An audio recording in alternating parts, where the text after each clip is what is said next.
हर जिंदगी का अपना वसूल है, हर जिंदगी का अपना वसूल है। यहाँ हर चेहरे पे थोड़ी धूल है, यहाँ हर चेहरे पे थोड़ी धूल है। छीन लाएंगे आप, छीन लाएंगे आप जन्नत से भी खुशी। यदि आपको सुख और दुख दोनों कबूल हैं। जी हाँ, बहुत ही सुनहरे सफ़र पे हैं हम लोग। बहुत ही बेहतरीन मंच पर एक बेहतरीन समायोजन के साथ हम एक बेहतरीन संकल्प के साथ जुड़े हुए हैं। जी हाँ, हम लोग महाद्वीप, जो कि प्रत्येक वनडे एग्जाम के लिए इम्पोर्टेंट ही नहीं, मोस्ट इम्पोर्टेंट है। ऐसा कोई वनडे एग्जाम बचा नहीं जहां ये महाशय आते ना हों। तो हम लोग इन्हें बहुत ही बेहतरीन ढंग से कवर करने वाले हैं, इन्हें पूरी शिद्दत से लेने वाले हैं। इसी आशा विश्वास के साथ कि आप हमसे जुड़ करके बहुत ही बेहतरीन तैयारी कर रहे होंगे। जुड़िए हमारे साथ, देखिएगा। आपका स्वागत है। महाद्वीप, उत्तरी अमेरिका महाद्वीप मैंने उल्लिखित कर रखा है। इसके ठीक पहले हम लोगों ने पार्ट 1 में देखा है महाद्वीप का पार्ट 1, ये वाकई में पार्ट 2 है। महाद्वीपों का जो पार्ट 1 एपिसोड हम लोग देख रहे थे या अभी फिलहाल देखा है, उसमें हम लोगों ने ये जाना है कि महाद्वीप किसे कहते हैं, महाद्वीपों का क्षेत्रफल के आधार पर क्रम कैसे रहा, और महाद्वीपों का जनसंख्या के आधार पर, जो कि जनसंख्या के आधार पर मैंने प्राचीन अवधारणा प्रदर्शित की जब यूरोप में क्रांतियां चल रही थी। फिलहाल अब आपका यूरोप तीसरे पोजीशन पे है, जबकि उस समय उत्तरी अमेरिका, दक्षिणी अमेरिका के बाद यूरोप का नंबर आता था। तो पिछले एपिसोड का जो करेक्शन पॉइंट है मैं पहले ही बता रहा हूं आपको, जिससे आप कभी गलती ना करें। वो प्राचीन समय की बात थी। आधुनिक समय की बात हम करें तो उत्तरी अमेरिका महाद्वीप, जहां हम मान के चले पहला महाद्वीप पढ़ने वाले हैं, इस उत्तरी अमेरिका महाद्वीप अगर बात करें क्षेत्रफल में, अगर हम ये बात करें क्षेत्रफल में, तो आप खुद ये देख पाएंगे कि उत्तरी अमेरिका महाद्वीप क्षेत्रफल में तीसरा स्थान रखता है, परंतु जनसंख्या के मामले में चौथा। ऐसा क्यों? ऐसा इसलिए क्योंकि तीसरे पोजीशन पर अब नवीन व्यवस्था के अनुसार, नवीन आंकड़ित जनसंख्या के अनुसार अब हमारा यूरोप तीसरा पोजीशन बनाए हुए है। तो ये करेक्शन पॉइंट था। इसका सीधा मसला ये था कि वो प्राचीन समय की बातें थी, परंतु अब जो आपको जवाब देने हैं कुछ इस तरीके से देने हैं। यानी उत्तरी अमेरिका महाद्वीप क्षेत्रफल में तीसरा, जनसंख्या में चौथा पोजीशन बना करके हमारे सामने अपनी एक अस्तित्व, अपनी एक जो भी कह सकते हैं विचार पेश कर रहा है। हम इसी विचार से जुड़ करके इनके बारे में जानना चाह रहे हैं। इसके बारे में थोड़ा बहुत हम लोग पिछले एपिसोड में जान भी चुके हैं। एक फिगर हम लोगों के सामने आ भी चुका था। बहरहाल वो फिगर अब आप बना सकते हैं, मुझे पूरी उम्मीद है, क्योंकि अब ये फिगर हुआ बिल्कुल आसान। क्योंकि ऐसा कर लेना कोई बहुत कठिन काम नहीं होता है, और हम लोग इस अभिप्राय से जुड़े हुए हैं कि हम लोग कर सकते हैं। जी हाँ, हम लोग सारा काम कर सकते हैं, और ये काम इसलिए ज़रूरी है क्योंकि हम लोग करने वाले हैं। अब देखिएगा, ये जो चीज़ें हम बना रहे हैं बहुत ही आराम से आपके सामने, हम बस कुछ सेकेंड में ही ये सारी रूपरेखा तैयार कर दे रहे हैं। जी हाँ, और ये हो गया आपका उत्तरी अमेरिका महाद्वीप। नो डाउट, कुछ करना नहीं है, आसानी के साथ हम लोग इस महाद्वीप की एक संरचना बना लेंगे। कुछ इस तरीके का है ये महाद्वीप, उत्तरी अमेरिका महाद्वीप कुछ इस तरीके का है। अब आप ये मान के चलें कि ऐसा नहीं कि मैंने पूरे महाद्वीप को समूचा उतार दिया है, ऐसा नहीं कर सकते हैं, परंतु ये जो महाद्वीप है कुछ हूबहू ऐसा मिलेगा, और हम लोग इस महाद्वीप को देख करके इसकी जानकारी के तह तक जाने वाले हैं और बहुत कुछ आसानी से सीखने वाले हैं। जैसे हम अगर बात करें तो हमने सबसे पहले बात की थी यहाँ की एक सीमा की, जिसका नाम था 49 डिग्री उत्तरी अक्षांश रेखा। अब यहीं से शुरुआत कर रहे हैं। उत्तरी अक्षांश रेखा, जिसे विश्व की शांत रेखा कहा जाता है, विश्व की शांत रेखा कहा जाता है। विश्व की शांत रेखा किसे कहेंगे? तो 49 डिग्री उत्तरी अक्षांश रेखा को क्यों कहेंगे? क्योंकि इसने कनाडा और अमेरिका के बीच में, ये पूरा मामला कनाडा का है और ये पूरा मामला यहाँ का अमेरिका है, अमेरिका। और यहाँ से लगाकर आगे जब जाएंगे आप तो ये वाला हिस्सा हो जाएगा मैक्सिको। उत्तरी अमेरिका महाद्वीप के महत्वपूर्ण ये 3 देश हैं। देश तो और हैं, लेकिन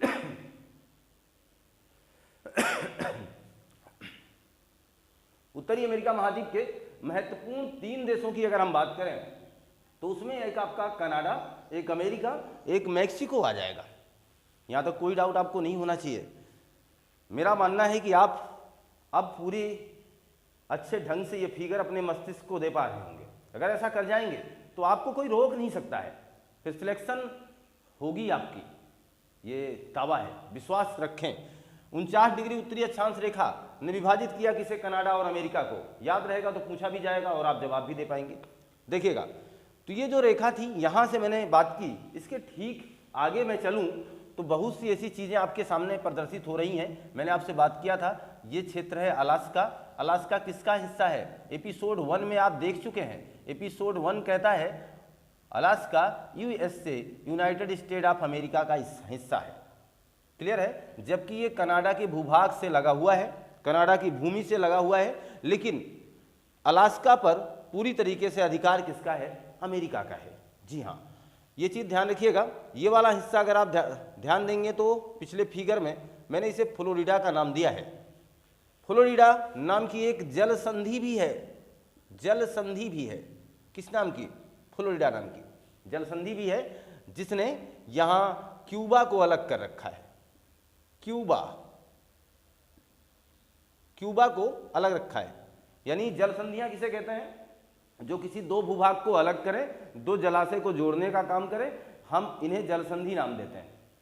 क्यूबा एक भूभाग है और फ्लोरिडा एक भूभाग है। ये मुख्य भूमिका है, ये आपका द्वीपीय है। अब ये जो क्यूबा है तो फ्लोरिडा से अलग हो रहा है, तो इसके बीच में एक जलसंधि काम कर रही है। उस जलसंधि का नामकरण किया गया है, हम लोग उसे फ्लोरिडा जलसंधि कह देंगे। भूगोल बिल्कुल इजी है, अगर आप सोचें तो कुछ है नहीं, इसमें कोई दम नहीं है। अब यहाँ ध्यान दें, हम यहाँ से कुछ महत्वपूर्ण बातों पर चर्चा बनाए रखेंगे। कनाडा की राजधानी क्या है? ओटावा। कनाडा की राजधानी ओटावा। अमेरिका की राजधानी वाशिंगटन डीसी, वाशिंगटन डीसी। और मैक्सिको की राजधानी मैक्सिको सिटी है। जी हाँ, ऐसे महत्वपूर्ण लम्हों से अब बने रहेंगे, लगातार अनवरत रूप से जुड़े रहिएगा। अब ध्यान दीजिए, हम यहाँ की प्रमुख झीलों की बात करेंगे, प्रमुख नदियों की बात करेंगे, प्रमुख ऐसे तमाम चीज़ों की बात करेंगे जो आपके लिए बहुत ही जरूरी साबित हो सकते हैं। इसलिए हम लोग अब फिगर वगैरह की बिल्कुल चर्चा नहीं करेंगे। ये फिगर आपके लिए इसलिए लाया था कि जिससे आप ये जान पाएँ कि अगर आपसे कोई पूछे कि कैलिफोर्निया की खाड़ी कहाँ है, तो आप कहिए इधर है, कैलिफोर्निया की खाड़ी। अब जब मैं बोलूँगा तो आपका मस्तिष्क वहाँ जाना चाहिए। कैलिफोर्निया की खाड़ी, ये कौन सी खाड़ी है? मैक्सिको की खाड़ी। तो आप ये जान पाएँ कि मैक्सिको की खाड़ी में जब मैं कहूँगा हरिकेन और टॉर्नेडो, तूफान यानी चक्रवात कहाँ आते हैं? मैक्सिको की खाड़ी में आते हैं। तो आपका मस्तिष्क आपसे ये बात बोले कि मैक्सिको की खाड़ी कुछ इस तरीके से बनी हुई है और हम उसे देख पाएंगे उत्तरी अमेरिका महाद्वीप के पूर्वी छोर पर। क्लियर है ना? तो हम इसे इस तरीके से बता सकते हैं। आगे अगर हम कहें फ्लोरिडा कहाँ है, फ्लोरिडा जलसंधि कहाँ मिली है, तो आप इस बात को बाबत अपने मस्तिष्क को ये चित्र दे पाए। इसीलिए मैंने ये फिगर पुनः लाने का प्रयास किया है। ये है सेंट लॉरेंस की खाड़ी, सेंट लॉरेंस की खाड़ी। ये लीजिए, मैंने आपसे कहा था यहां से लगाकर कुछ इस तरीके से पर्वत फैला हुआ है जिसका नाम है रॉकी पर्वत। तो रॉकी पर्वत को याद रखेंगे, सेंट लॉरेंस की खाड़ी याद रखेंगे, मैक्सिको की खाड़ी याद रखेंगे, यहाँ देखिए कैलिफोर्निया की खाड़ी याद रखेंगे। ये वाला हिस्सा जो हमने बताया था सेंट एंड्रियाज फ्रांस वाला हिस्सा, ये वाला जिसे हम सैन फ्रांसिस्को कहते हैं, सैन फ्रांसिस्को कहते हैं। ये चीज़ सैन फ्रांसिस्को जो कि पेट्रोलियम के लिए जाना जाता है। तो सारे छोर की बात मैं कर रहा हूँ। ये कौन सी खाड़ी है? हडसन की खाड़ी। तो खाड़ी आपको दिख रहे हैं जो महत्वपूर्ण खाड़ियाँ हैं, हडसन की खाड़ी, सेंट लॉरेंस की खाड़ी, मैक्सिको की खाड़ी, कैलिफोर्निया की खाड़ी। ये खाड़ियाँ आपके लिए बहुत इंपॉर्टेंट है। अच्छा एक बात बताना, आप सीरियस तो नहीं हो रहे हो ना? सीरियस होने की कोई बिल्कुल आवश्यकता नहीं है। हम लोग इस फिगर को एक काल्पनिक रूप दे रहे हैं। एक फिगर हमारे सामने व्यवस्थित रूप में ना हो करके एक ऐसे अजीब अंदाज में बना हुआ है, फिर भी हम इस फिगर की मदद से इतना तो जान सकते हैं, अलास्का वहाँ, कनाडा, इसके बीच में 49 डिग्री रेखा ने कनाडा अमेरिका को अलग किया है। इधर हमें कैलिफोर्निया की खाड़ी मिली थी, यहाँ मैक्सिको की खाड़ी मिली, यहाँ सेंट लॉरेंस की खाड़ी मिली, यहाँ हडसन की खाड़ी मिली। क्या इतनी जानकारी आपको हो चुकी है? क्या इतनी जानकारी से आप पूरी तरीके से अवगत हो चुके हैं? अगर हैं तो आप इसका स्क्रीनशॉट लेना चाहें तो ले लीजिए। तो हम ये मान के चलें कि आपने स्क्रीनशॉट ले लिया होगा। महत्वपूर्ण जानकारियों का सिलसिला जारी रहेगा। जी हाँ, महत्वपूर्ण जानकारियों का सिलसिला जारी रहेगा। हम लोग इस फिगर के माध्यम से लगातार अपने आप को इसी तरीके से जोड़े और बांधे रखेंगे। पुनः हम रिवीजन करेंगे। ये हमारा कौन सी खाड़ी है बताना जरा, याद होना चाहिए। मेरे कहने का तात्पर्य है दोबारा नहीं पढ़ना है। मैक्सिको की खाड़ी है। हम लोग पूरी बात जानेंगे, कुछ भी नहीं छोड़ेंगे। अब ये कौन सी खाड़ी है, खाड़ियों को याद कर लीजिए भैया। कैलिफोर्निया की खाड़ी, कैलिफोर्निया की खाड़ी। हडसन की खाड़ी कहाँ है, यहाँ। यह है हडसन की खाड़ी, हडसन की खाड़ी। क्लियर है, यहां तक की बातें बिल्कुल स्पष्ट है। ये कौन सा हिस्सा है, अलास्का, अलास्का, ये वाला हिस्सा अलास्का है। माउंट मैकिनले जो कि अलास्का रेंज में है, और माउंट एल्बर्ट जो कि रॉकी पर्वत की सबसे ऊंची चोटी है। दोनों में अंतर याद रखिएगा। अलास्का रेंज की, अलास्का रेंज यानी यहाँ का जो पर्वत है जिसे हम कहते हैं अलास्का रेंज, लीजिएगा। अलास्का रेंज की जो सबसे ऊंची चोटी है जिसका नाम है माउंट मैकिनले, माउंट मैकिनले, ये उत्तरी अमेरिका की सर्वोच्च चोटी है। परंतु रॉकी पर्वत की सबसे ऊंची चोटी माउंट एल्बर्ट है, माउंट एल्बर्ट। अभी फिलहाल ये फिगर सामने है, इस फिगर की रूपरेखा हमारे सामने है। हम इन चीजों को जान पा रहे हैं। 49 डिग्री यहां से लाए थे, और अब देखिएगा लगभग यहां एक द्वीप आपको मिलेगा जिसका नाम है हवाई द्वीप, हवाई द्वीप। और हवाई द्वीप की राजधानी काफी चर्चा में रहती है जिसका नाम है होनोलुलु। होनोलुलु किस द्वीप पर है, हवाई द्वीप का हिस्सा है ओआहू, हवाई द्वीप का एक हिस्सा ओआहू है। इस द्वीप का ये राजधानी स्थित है ओआहू पर। हवाई द्वीप की राजधानी ओआहू द्वीप पर स्थित है जिसका नाम है होनोलुलु। यहाँ इसके ठीक समीप से कौन सी रेखा, कर्क रेखा होकर जाती है, और यहाँ जो कि क्यूबा स्थित है, और इस क्यूबा की राजधानी हवाना पड़ेगी जो कि कर्क रेखा के बिल्कुल समीप है। इसलिए सारी बातें तब आप जान पाएंगे जब आपको अपना फिगर समझ में आएगा। मेरे कहने का तात्पर्य यह हुआ कि हम लोग कर्क रेखा से जुड़ी बातों को जान रहे हैं। इसका मतलब हम ये बात मान के चल रहे हैं कि कर्क रेखा जिसके बारे में एपिसोड चल चुके हैं, जिसके बारे में हम लोग बात पहले भी भूगोल में कर चुके हैं। अब हमारा काम क्या चल रहा है, हमारा काम ये चल रहा है कि कर्क रेखा, अब हम एक महाद्वीप से जुड़े हुए हैं तो ये बात जान रहे हैं कि कर्क रेखा उत्तरी महाद्वीप से होकर जाती है। उत्तरी महाद्वीप से होकर जाएगी तो किस देश से जाएगी, उत्तरी अमेरिका महाद्वीप के। तो आप कहिए सर ये उत्तरी अमेरिका महाद्वीप के मैक्सिको से होकर जाती है। हवाई द्वीप को स्पर्श करती हुई निकल जाती है, इसके बाद मैक्सिको को क्रॉस करती है। मैक्सिको को क्रॉस करने के बाद ये हमारी क्यूबा की राजधानी हवाना के सबसे समीप से होकर गुजर जाती है। इतनी बातें क्लियर हो गई तो हम इसके जवाब देने के लिए तैयार हो जाते हैं। यहाँ देखिएगा, हमने कहा क्या इस मैक्सिको के बाद भी कुछ देश हैं। जी हाँ, उन देशों का भी क्रम से मैं नाम लिख देना चाहता हूँ। यहाँ देखिएगा, एक देश है ग्वाटेमाला, ग्वाटेमाला। दूसरा है बिलिंग्स, बिलिंग्स। और तीसरा है एल सल्वाडोर, एल सल्वाडोर। और चौथा है होंडुरस, होंडुरस। और पांचवा हो जाएगा आपका निकारागुआ, निकारागुआ। और छठवां हो जाएगा कोस्टारिका, कोस्टारिका। और इसके बाद हो जाएगा आपका सातवां पनामा। देखिएगा, हमने आपसे बात की थी कि ये जो तीन मुख्य भूमि के देश बड़े बड़े हैं, जिन देशों के बारे में बहुत कुछ जानकारी लेने की आवश्यकता है। मैक्सिको में जहां सर्वाधिक जनसंख्या रहती है, अमेरिका जो कि दुनिया का सबसे विकसित देश है। हम लोग इस पॉपुलरिटी एरिया को, इस पॉपुलर एरिया को पूरी तरीके से खंगाल रहे हैं। हम अमेरिका के सफर पर हैं।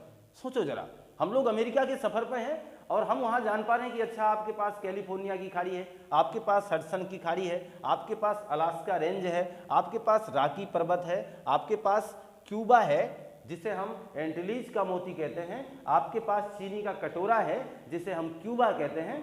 इन सारी बातों की जानकारी हम लोग क्रमबद्ध तरीके से लेंगे, इसलिए हम इस पर रुचि बनाए हुए हैं।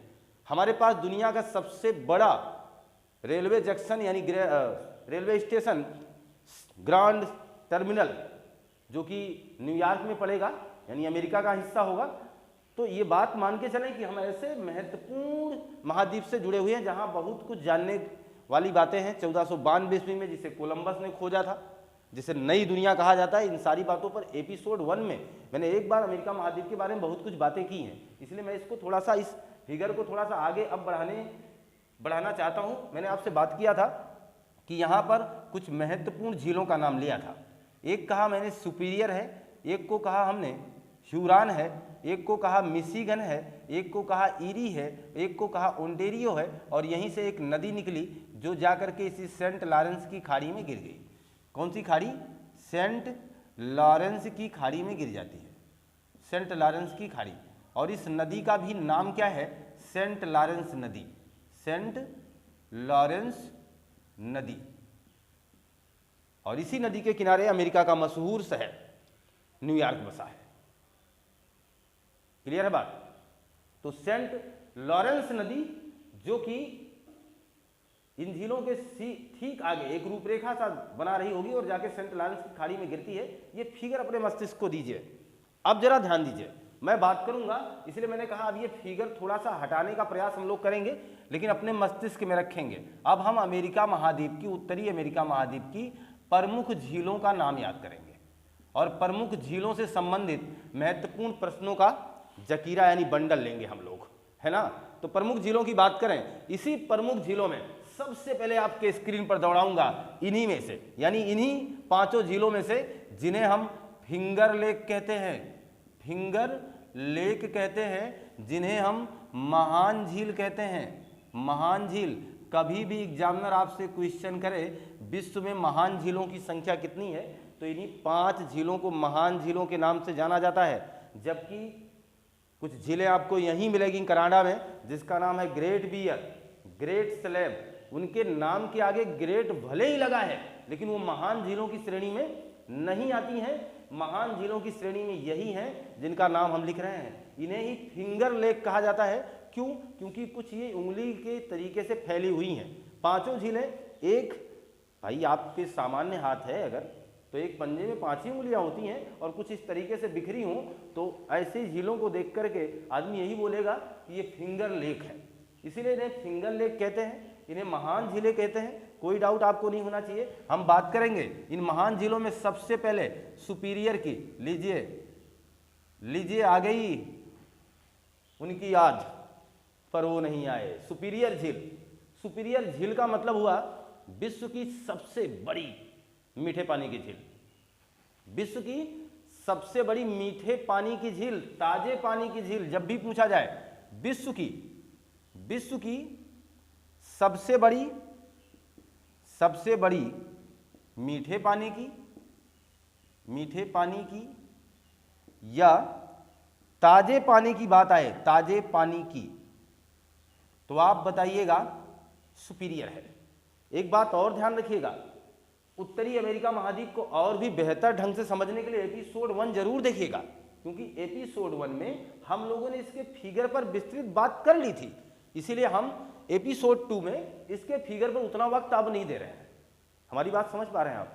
इसका मतलब है कि हमें इसके ठीक पहले अन्य देशों की राजधानी को याद करने के लिए क्यूबा, हैती, जमैका, बहामास जैसे महत्वपूर्ण द्वीपों की जानकारी हासिल करने के लिए उत्तरी अमेरिका महाद्वीप का, यानी महाद्वीपों का पार्ट 1 देखना ना भूलें। वहां महाद्वीप सीरीज के पार्ट 1 में हमने उत्तरी अमेरिका महाद्वीप के थोड़ी सी बातों पर, यानी फिगर जैसी महत्वपूर्ण संरचना पर हम लोगों ने चर्चा पहले कर ली है। हमने वहां पर उत्तरी अमेरिका महाद्वीप का ही नहीं, इसके पास स्थित महत्वपूर्ण द्वीप, दुनिया का सबसे बड़ा द्वीप जिसे हम ग्रीनलैंड कहते हैं, ग्रीनलैंड दुनिया का कैसा द्वीप है ये? ग्रीनलैंड विश्व का सबसे बड़ा द्वीप है, विश्व का सबसे बड़ा द्वीप है। विश्व का सबसे बड़ा द्वीप कौन सा है? ग्रीनलैंड। किस महाद्वीप के अंतर्गत आएगा? तो उत्तरी अमेरिका महाद्वीप के अंतर्गत आएगा, परंतु इस पर अधिकार किसका है? डेनमार्क का है। इस बात को भी बता चुके हैं हम, इसलिए मैं आपसे बार बार कह रहा हूं एपिसोड 1 जरूर देखिएगा, अन्यथा उत्तरी अमेरिका महाद्वीप आपसे फिसल सकता है, अन्यथा उत्तरी अमेरिका महाद्वीप का सफर आपके लिए कष्टदायी बन सकता है। ग्रीनलैंड की राजधानी क्या है? नुक। ग्रीनलैंड की राजधानी क्या है, तो जवाब हमारा होगा नुक। इसलिए मैं कह रहा हूं स्टार बातें जोड़ करता ही रहूंगा, स्टार बातें आपके साथ शेयर करता रहूंगा। स्टार बात बोले, स्टार बात बोले, ये वही ग्रीनलैंड है, ये वही ग्रीनलैंड है जिससे एक बर्फ का टुकड़ा यानी आइसलैंड विशाल टुकड़ा निकलता है और 1912 में दुनिया की सबसे खूबसूरत जहाज टाइटैनिक को डुबा देता है। ये वही ग्रीनलैंड है। ऐसे महत्वपूर्ण स्टार बातों से हम हमेशा जुड़े रहेंगे आपके साथ। देखिएगा, तो जहां हम सुपीरियर की बात कर रहे हैं, इसके ठीक पास, सुपीरियर के पास एक शहर स्थित है जिसका नाम है दुलुथ। दुलुथ शहर। ऐसा क्यों बता रहे हैं? जिससे हर बातें आपके जहन में बन जाएं। सुपीरियर झील याद आए तो दुलुथ शहर भी याद आए। दुलुथ शहर किसके पास है? सुपीरियर। किसके लिए फेमस है? ये बड़ी महत्वपूर्ण जानकारी है आपके लिए। दुलुथ शहर लौह इस्पात के लिए फेमस है। लौह इस्पात के लिए आपका दुलुथ शहर फेमस है। जी हाँ, तो जिस संरचना, जिन प्रमुख झीलों की अब हम रूपरेखा बना रहे हैं, एक महत्वपूर्ण जानकारी आपको दे रहे हैं, वो आपके लिए मोस्ट इंपॉर्टेंट है, ध्यान दीजिएगा। तो हम लोग इस महाद्वीप की एक थोड़ी सी रूपरेखा तो बना ही चुके हैं। बहरहाल अब हम लोग इसी तरीके से आगे बढ़ेंगे और आप इसका स्क्रीनशॉट लेंगे। ये मान चले कि आपने स्क्रीनशॉट ले लिया होगा। हम लोग अब एक महत्वपूर्ण जानकारी को एक ग्राफिकल निरूपण देते हैं। सबसे पहले हम ये काम करेंगे, यहाँ की प्रमुख झीलों को पढ़ेंगे। क्यों ऐसा क्यों कर रहे हैं? क्योंकि प्रमुख झीलों से हर एग्जाम में बहुत ही अच्छे अच्छे प्रश्न पूछे जा चुके हैं। इसलिए हम लोग सबसे पहले ऐसे प्रश्नों को खंगाल लें इस महाद्वीप से जो हमारे लिए काफ़ी जरूरी हैं। जी हाँ, तो प्रमुख झीलों की बात करें, प्रमुख झील, तो यहाँ दो भागों में मैं इन्हें बांट दूंगा। एक तो कहूँगा कैनेडियन शील्ड, देखिएगा, Canadian shield lake, Canadian shield lake. और एक तरफ मैं लिख दूंगा फिंगर लेक, जिसकी अभी बात कर रहे थे। फिंगर लेक में जहां हमने सुपीरियर झील को देखा ही देखा था, फिगर में हम इसे पहचान भी जाएंगे। हम लोग जहां महान झीलों की बात करेंगे, तो हम उत्तरी अमेरिका महाद्वीप की जब झीलों की बात करेंगे तो इसे दो महत्वपूर्ण हिस्सों में डिवाइड कर देंगे। हमने आपसे पहले भी कहा है कि ऐसा करिए कि फिर दोबारा ना पढ़ना पड़े, और ऐसा करिए कि अभी अभी फिलहाल अभी याद हो जाए। ये जो कोशिश हमारी है, इसलिए मैं इस पर टाइम दे रहा हूं। आप भी अपना टाइम जो भी इस पर खर्च कर रहे हैं, उसका पूरा दायित्व यही होना चाहिए कि फिगर तो मेरे मस्तिष्क में है। दूसरी बात ये, उस फिगर के साथ साथ हम ये कौन से कार्य दायित्व का निर्वहन कर पा रहे हैं, ये बहुत बड़ी जानकारी आप तक प्रेषित होने वाली है। तो कैनेडियन शील्ड में देखिएगा, मैं बात करूंगा ग्रेट बियर की। ग्रेट बियर झील है, जो कि उत्तर से मैं चल रहा हूं पूरी तरीके से क्रम से। ग्रेट बियर झील से क्या महत्वपूर्ण बातें हो पाएंगी, ऐसा भी जानकारी बनी रहे। ग्रेट बियर एक झील है, देखिए लेक की बात हो रही है। ग्रेट बियर झील जो कि किसके लिए फेमस है? रेडियम पोर्ट के लिए, यानी यहां से रेडियम का उत्पादन होगा, रेडियम निकाला जाएगा। दुनिया का सबसे ज्यादा रेडियम आपको यहीं मिलेगा। तो ग्रेट बियर झील किसके लिए फेमस है? तो बताइए, रेडियम पोर्ट के लिए फेमस है। एग्जामिनर ऐसे ही प्रश्न करेंगे, निम्नलिखित में से कौन सी झील रेडियम पोर्ट के लिए जानी जाती है, या कौन सी झील वो जोड़ा मिलाने के लिए यानी मिलान करने के लिए आती है। ऐसे महत्वपूर्ण झीलों का ये जखीरा है और इसलिए आप याद रख पाएंगे। इसलिए मैं कह रहा हूं कि थोड़ा सा ध्यान जरूर दें। ग्रेट बियर, अब देखिएगा ग्रेट स्लेव। ग्रेट स्लेव से क्या याद रखें? इससे मैकेंजी नदी निकलती है। कौन सी नदी? मैकेंजी नदी निकलती है, जो कि मैकेंजी नदी निकलेगी। और ये इसकी एक खास बातें क्या है इस नदी की? ये कनाडा की सबसे बड़ी नदी है, कनाडा की सबसे बड़ी नदी। देखो कितनी बेहतरीन बातें आपके सामने आ चुकी। हम पढ़ तो रहे झील, लेकिन उसके साथ साथ हम उसके महत्वपूर्ण रूपरेखा को भी समझ पा रहे हैं, उसके साथ जुड़े हुए महत्वपूर्ण प्रश्नों का भी आकलन कर पा रहे हैं। ग्रेट बियर झील रेडियम पोर्ट के लिए जानी जाएगी। ग्रेट स्लेव मैकेंजी नदी निकलती है, कनाडा की सबसे बड़ी नदी है। ग्रेट स्लेव के बाद अथावस्का की बात आएगी। अथावस्का अथावस्का झील किसके लिए जानी जाएगी? तो ध्यान दीजिए, ये जानी जाएगी यूरेनियम पोर्ट के लिए। वो बात की बात है, सबसे ज़्यादा यूरेनियम का भंडार कहाँ है? तो कनाडा में। वो अलग बात है कि कजाकिस्तान सबसे ज़्यादा उत्खनन कर रहा हो, अलग चीज़ें हैं। यूरेनियम का सर्वाधिक भंडार आपको यहाँ मिल जाएगा। तो यूरेनियम पोर्ट के लिए जाना जाएगा। यूरेनियम पोर्ट के लिए फेमस है। तो अथावस्का झील यूरेनियम पोर्ट के लिए फेमस है। Great Bear, Great Slave, Athabasca. अब देखिएगा रेडियर झील किसके लिए फेमस है? यहाँ से एक नदी निकलती है जिसका नाम है चर्चिल। नाम ही इतना बेहतरीन है, जो कि आपने अपने इतिहास में देखा है। भारत की आधुनिक कालीन इतिहास में आप इस चीज चर्चिल का नाम सुनेंगे और आप जानेंगे भी चर्चिल कौन थे। तो बहरहाल रेडियर झील से कौन सी नदी निकलती है? तो चर्चिल। रेडियर नाम का और क्या सुना है आपने? रेडियर नाम का क्या सुना है आपने? यही मैं कह रहा था कि हमसे जुड़े हैं तो बातें स्टार होंगी, हमसे जुड़े हैं तो कहानी के सार बिल्कुल अलग होंगे। हमारा मानना है कि मुद्दे की बात होगी। रेडियर किसकी बात है? एक कुत्ते की। रेडियर नाम का कुत्ता पाले हैं। जी हाँ, देखिएगा रेडियर नाम का कुत्ता कौन पालता है? एस्किमो। सुनाया नाम आ गया ना आपको। एस्किमो जनजाति के लोग कहाँ के मूल निवासी हैं? आप कहेंगे अमेरिका के। उत्तरी अमेरिका की महत्वपूर्ण जनजातियों में शामिल है कौन? रेड इंडियन, नीग्रो और Eskimo. Red Indian, Negro, Eskimo. याद हुआ कि नहीं हुआ? Red Indian, Negro, Eskimo. America का मूल निवासी कौन है? Red Indian. अमेरिका की जनजातियों में शामिल है एस्किमो, रेड इंडियन, नीग्रो। लीजिए, सारी बातें हो गई। और इसी एस्किमो जनजाति ने क्या पाला है? रेडियर नाम का कुत्ता पाला है। रेडियर क्या है? ये कुत्ता है। इसने एक गाड़ी बनाई है जिसका नाम है स्लेज। स्लेज नाम की क्या है? गाड़ी है। और देखिएगा इन्होंने घर बनाया है किसका? बर्फ का, जिसे क्या कहते हैं? इग्लू। क्या कहते हैं उसे? इग्लू कहते हैं। घर बर्फ का है, उसे इग्लू कहते हैं। और एक बात ध्यान दीजिए, इनका जो हथियार है हार्पून। हथियार किसका है? हार्पून है। हथियार का नाम क्या है? हार्पून। ध्यान दीजिए, रेडियर नाम का कुत्ता है, स्लेज नाम की गाड़ी है, इग्लू नाम का घर है, हार्पून नाम का हथियार है, तथा और भी महत्वपूर्ण बातें। सील मछली के त्वचा कह सकते हैं, छाल कह सकते हैं, या खाल कह सकते हैं।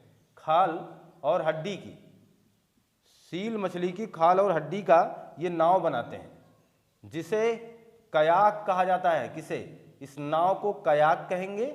और इसी से, जब इसी खाल से ये घर बनाएंगे गर्मियों में इनका घर जो होगा वो इसका होगा, ठंडियों में बर्फ का होगा। हमारी बातें समझ पा रहे हैं? इसलिए मैं हर बातों की जानकारी तह तक देना चाहता हूं, जिससे आप कभी गलत ना करें। एस्किमो 2 घर बनाते हैं। आज तक आपने सुना था केवल इग्लू बनाते हैं, अब हम बता रहे हैं 2 घर बनाते हैं। इग्लू कब बनाते हैं? ठंडियों में, जब हर तरफ बर्फ ही बर्फ है। तो घर किसका होगा? बर्फ का। और जब गर्मी की बात आती है तो इनको उस गर्मी की थपेड़ों से बचाने के लिए या अपने आप को सुरक्षित रखने के लिए ये लोग सील मछली की खाल का घर बनाते हैं। गर्मियों में घर बनाएंगे, जिसे टोपाज कहा जाएगा। टोपाज। देखिएगा, ये घर है और ये क्या है? नाव है। तो हम लोग जहाँ रेडियर झील की बात कर रहे हैं, तो रेडियर झील से हम लोगों ने एक बात और याद कर लिया कि रेडियर नाम का कुत्ता पालते हैं एस्किमो वाले, और वो स्लेज नाम की गाड़ी को दौड़ाता है। रेडियर कुत्ता स्लेज गाड़ी को खींचता है, तथा उनका घर बर्फ का बना होता है, जिसे इग्लू कहते हैं। हथियारों हार्पून प्रयोग करते हैं, तथा सील मछली की हड्डी और खाल का जो नाव बना होता है उसे कयाक कहा जाता है। गर्मियों में इनका घर जो 20 साल से बनाते हैं वो उसे टोपाज कहते हैं। क्लियर है? इतनी बातों को देखिए, बेहतरीन जानकारी आप तक जा रही। तो ग्रेट बियर, ग्रेट स्लेव, अथावस्का, रेडियर, इन तमाम जिलों से हम जुड़े रहे और ये बात जान पा रहे हैं कि हमें क्या करना है। आगे देखिएगा, अभी ऐसा नहीं कि पूरा कर चुके हैं हम यहाँ की झीलों को। अभी यहाँ की महत्वपूर्ण झील आपके सामने आएगी, विनिपेग झील, जो कि गेहूं मंडी के लिए जानी जाती है। गेहूं मंडी, विश्व की सबसे बड़ी गेहूं मंडी कहाँ है? यही है। तो अभी तक जो बात हो रही है वाकई में बहुत ही विकसित देश हैं ये लोग, इसलिए यहाँ पर सब कुछ बड़ा बड़ा हो रहा है। देखना विनिपेग किसके लिए जाना जाएगा? गेहूं मंडी के लिए। दुनिया की सबसे बड़ी गेहूं मंडी कौन सी है? विनिपेग है। और वो कहाँ मिलेगी? आपको कनाडा में मिलेगी। इसीलिए इन सारी झीलों को क्या लिखा है हमने? Canadian shield.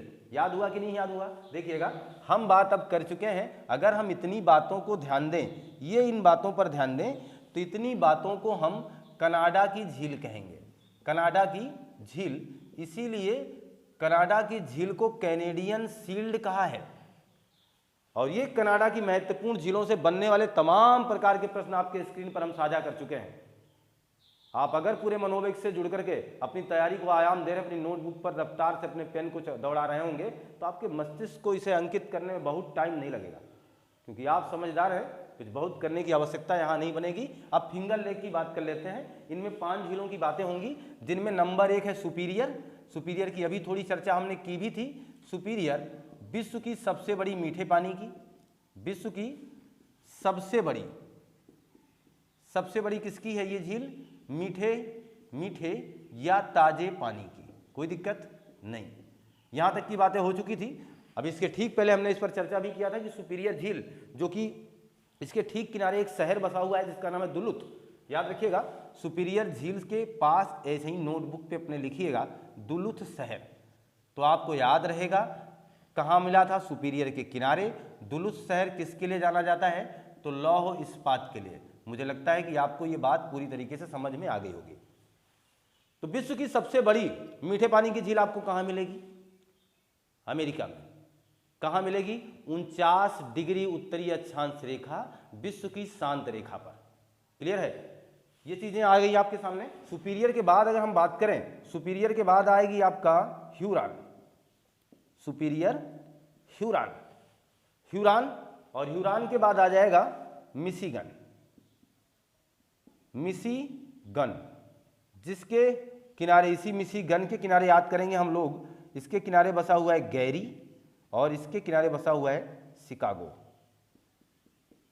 गैरी जाना जाता है लोहे के लिए, लौह इस्पात के लिए, और शिकागो जाना जाएगा दुनिया की सबसे बड़ी मांस मंडी के लिए। दुनिया की सबसे बड़ी मांस मंडी, सबसे बड़ी मांस मंडी किसे कहेंगे? तो शिकागो को कहेंगे। ये मिशिगन झील के किनारे है। देखिएगा, विश्व की 5 महान झीलों की बात कर रहा हूं, जिसमें से 3 झीलें आपके सामने आपके स्क्रीन पर आ चुकी हैं।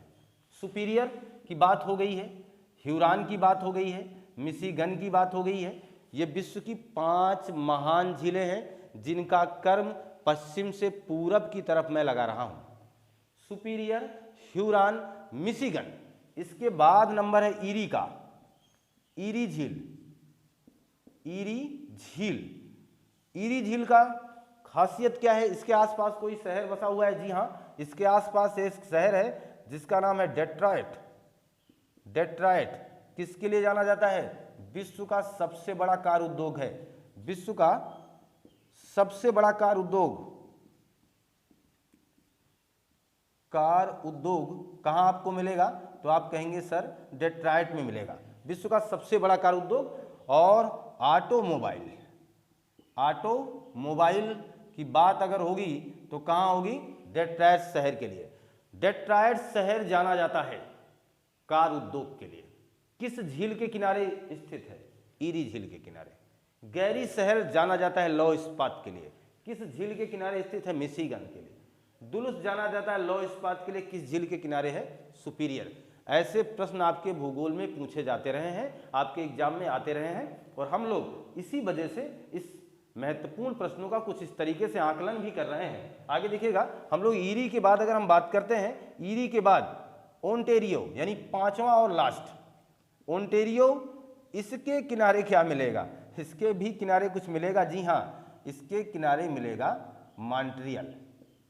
मॉन्ट्रियल मिलेगा, जो कि कनाडा में है। और यह दुनिया का, विश्व का, देखो सब बड़े बड़े हैं, विश्व का सबसे बड़ा कागज उद्योग मॉन्ट्रियल में, सबसे बड़ा कागज उद्योग अगर आपको मिलेगा तो कहाँ मिलेगा? मॉन्ट्रियल में मिलेगा। देखिएगा, मॉन्ट्रियल दुनिया का सबसे बड़ा कागज उद्योग का कारखाना है। मॉन्ट्रियल कहाँ है? कनाडा में। किस झील के किनारे है? ओंटारियो। कनाडा का एक शहर है टोरंटो। टोरंटो जो कि जनसंख्या में कनाडा का सबसे बड़ा शहर है। जनसंख्या में कनाडा का सबसे बड़ा शहर है, सबसे बड़ा शहर है। जब आपको हम फिगर दिखा रहे थे, जब हमने झील की संरचना एपिसोड 1 में बना रखी थी, इसलिए मैंने कहा एपिसोड 1 जरूर देखें। वहां हमने बात की थी कि इन 5 झीलों को दर्शाया था फिगर में। वहां हमने लिखा था ऐसे ही क्रम से, और वहां हमने बताया था मिशिगन को थोड़ा सा नीचे। मिशिगन पूर्णतया अमेरिका में है। अमेरिका में है। कहां पर? अमेरिका में पूर्णतया। देखिए, मैं इस बात को भी नोट कर दे रहा हूं, मिशिगन पूर्णतया अमेरिका में है। बाकी अन्य जो 4 झीलें हैं, इन पर कनाडा और अमेरिका का बराबर का हिस्सेदारी है, बराबर का अधिकार है, क्योंकि वो ठीक सीमा रेखा पर बनती हैं, ठीक सीमा रेखा पर हैं। तो इनसे जो भी काम लिए जाएंगे, जो भी काम किए जाएंगे, वो सब कुछ मिल बांट के खाया जाएगा। जैसे ईरी और ओंटारियो के बीच में जो नियाग्रा जलप्रपात बनेगा, नियाग्रा झरना, नियाग्रा जलप्रपात ईरी और ओंटारियो के बीच में है। तो ये जो जलप्रपात है, इससे जो बिजली उत्पादित की जाएगी, जितनी बिजली का उत्पादन होगा, वो आधा अमेरिका लेगा और आधा कनाडा लेगा। हमारी बातें समझ में आ गई होंगी। मिशिगन इन 5 झीलों यानी 5 महान झीलों में से मिशिगन ऐसी झील है जो पूर्णतया अमेरिका में है। अन्य 4 महान झीलें जिन पर पूरी तरीके से कनाडा और अमेरिका का बराबर का अधिकार है। और आप नियाग्रा जलप्रपात को देख रहे हैं, इससे जो भी बिजली का उत्पादन होगा, नियाग्रा जलप्रपात ही क्यों, इन झीलों से भी जो कुछ भी काम किया जाएगा, जो भी लेन देन होगा, जो भी आवागमन होगा, वो बराबर होगा अमेरिका का और कनाडा का। और ध्यान दें, ये जो दुलुस शहर है आपको कहाँ मिलेगा? अमेरिका में। गैरी कहाँ मिलेगा? अमेरिका में। शिकागो कहाँ है? अमेरिका में। डेट्रॉयट कहाँ है? अमेरिका में। मॉन्ट्रियल कहाँ है? कनाडा में। और टोरंटो कहाँ है? कनाडा में। इन सारी बातों की जानकारी मैं अब आपको प्रेषित कर चुका हूं। हम उत्तरी अमेरिका महाद्वीप से बनने वाली झीलों से महत्वपूर्ण प्रश्नों पर पूरी जानकारी हासिल कर चुके हैं। इसके नेक्स्ट पार्ट में हम और कुछ जानेंगे। यहाँ हम उसके पर्वतों के बारे में जानेंगे, यहाँ की महत्वपूर्ण नदियों के बारे में जानेंगे, यहाँ के महत्वपूर्ण उद्योग धंधों के बारे में जानेंगे। जबकि उद्योग धंधों के बारे में बहुत कुछ यहाँ भी जान चुके हैं। गैरी, शिकागो, डेट्रॉयट, मॉन्ट्रियल, दुलुथ जैसे महत्वपूर्ण शहरों पर चर्चा कर चुके हैं। हर महाद्वीप का एक रोचक एपिसोड भी मैं प्रस्तुत करूंगा। जैसे उत्तरी अमेरिका महाद्वीप की रोचक जानकारी, दक्षिणी अमेरिका महाद्वीप की रोचक जानकारी, जो आप रोचक तथ्य के प्लेलिस्ट में देख पाएंगे, जो आपके लिए बहुत ही इंपॉर्टेंट रहेंगे। मेरा कहना यह है कि हम लोग पहले अभी तो प्रमुख झीलों को पढ़े हैं, प्रमुख नदियों को पढ़ेंगे, प्रमुख पर्वतों को पढ़ेंगे, प्रमुख उद्योग धंधों को पढ़ेंगे, प्रमुख यहाँ की घास के मैदान जैसे प्रेरी, जिसे रोटी का कटोरा कह सकते हैं। हम यहाँ के महत्वपूर्ण देशों की बात करेंगे, हम प्रेरीज की बात करेंगे और यहाँ के महत्वपूर्ण जनजातियों की बात करेंगे। सबको अलग अलग पढ़ लेने के बाद, सबको अलग अलग जान लेने के बाद हम लोग काम करेंगे किस पर?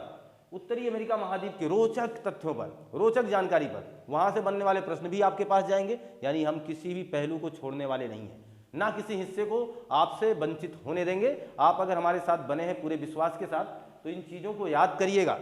और मुझे लगता है कि मैंने जितना टाइम दिया है, अगर आपने उस तरीके से मनोवेग से इसको सुना और जाना है, तो आपको याद रहेगा। ग्रीनलैंड की राजधानी आपको नुक मिलेगी, कनाडा की राजधानी आपको याद आएगी ओटावा है, मैक्सिको की राजधानी मैक्सिको सिटी है, अमेरिका की राजधानी वाशिंगटन डीसी है। हमें ये बातें याद करने में कोई दिक्कत नहीं आएगी। हमें मैक्सिको की खाड़ी हमारे चेहरे में नजर आएगी, हमें मैक्सिको की खाड़ी, कैलिफोर्निया की खाड़ी, हडसन की खाड़ी, ये सारी खाड़ियाँ, सेंट लॉरेंस की खाड़ी, जहाँ सेंट लॉरेंस नदी जाके गिरेगी।